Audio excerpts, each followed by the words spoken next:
Push, pull, and legs are the foundational movements I believe everyone should consider to work on a consistent basis. When it comes to push, there are a lot of different variables and paths one can pursue. I would like to tell you about the path I have started down and where I plan it all to go. The path I have chosen begins with the push-up, an often looked down on exercise perceived as something elementary to that of the bench press. In fact, I see it the other way around. The bench press isolates your push musculature and doesn't force you to use much core stabilization. Alternatively, when doing a compound movement like the push-up, you end up using a wider variety of muscles, including front and rear core muscles for stabilization. I also see the bench press as a boring movement, that which can only progress by adding more iron.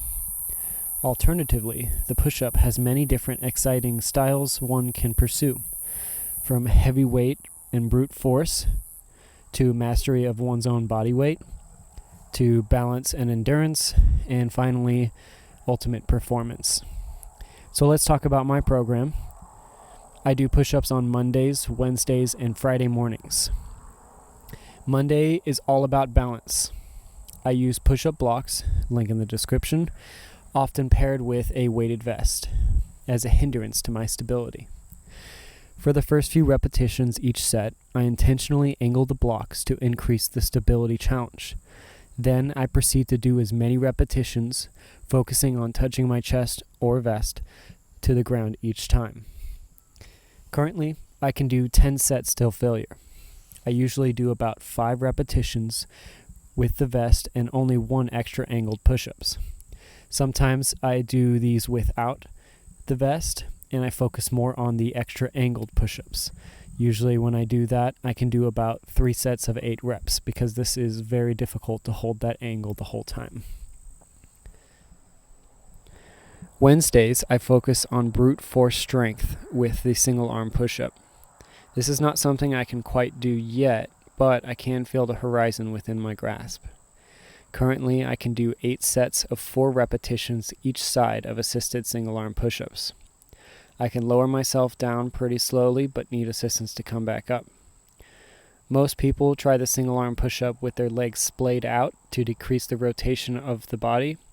I do not count this as a real single-arm push-up, so I do not practice this regression.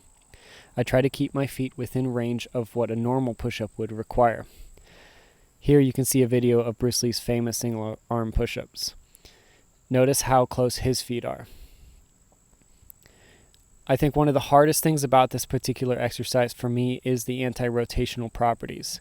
I have to keep my core super tight in order to keep my torso from contorting in a weird way. This is definitely a challenging and fun exercise to practice for those who are bored with irregular push-ups. Friday's focus is on push strength for the single arm push-up. Here I put on a weighted vest, currently 16 pounds, and do diamond push-ups till failure. Currently I can do 10 sets till failure, usually about 5 repetitions or so. I focus on super slow reps and touching my chest and chin to the ground every time.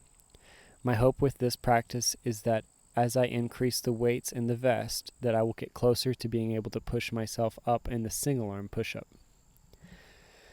In conclusion, the push-up is a great exercise that I plan to play with the rest of my life. There are plenty of different kinds of push-ups and ways to increase and decrease weight, just like the bench press. It is a power compound movement that will definitely bring you gains in your life. Remember, always touch the chest to the ground. Focus on slow and controlled movements, and stop your momentum at the bottom of the rep for a moment before going back to the resting position, as to stop yourself from cheating with the chest bounce. If you like what I am doing, feel free to subscribe, as I will be coming out with more workout summaries and updates in the near future. Thanks for watching.